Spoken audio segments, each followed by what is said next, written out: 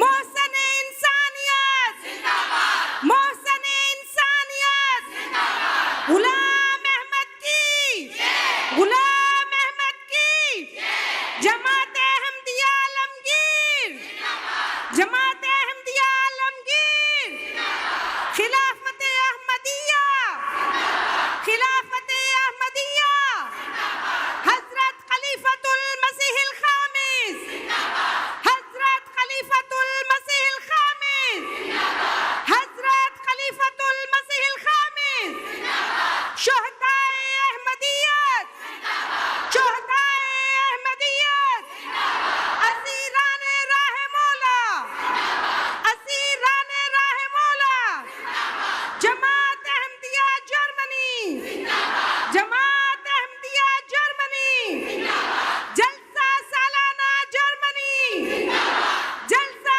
سالانہ جرمنی لجنہ امائلہ لجنہ امائلہ لجنہ امائلہ جرمنی لجنہ امائلہ جرمنی سچے احمدی کی ماں سچے احمدی کی ماں عائشہ اکیڈمی جرمنی عائشہ اکیڈمی جرمنی نعرہ تکبیر نعرہ تکبیر. شکر ہے جو نعرے ختم ہو گئے آپ کے. حاضری جو ہے اس وقت وہاں انہوں نے رپورٹ دی ہے کہ 17,276 وہاں موجود ہیں جرمنی میں، 1000 یہاں، اس طرح کل اس وقت مجموعی حاضری 18,000 کی ہو گئی.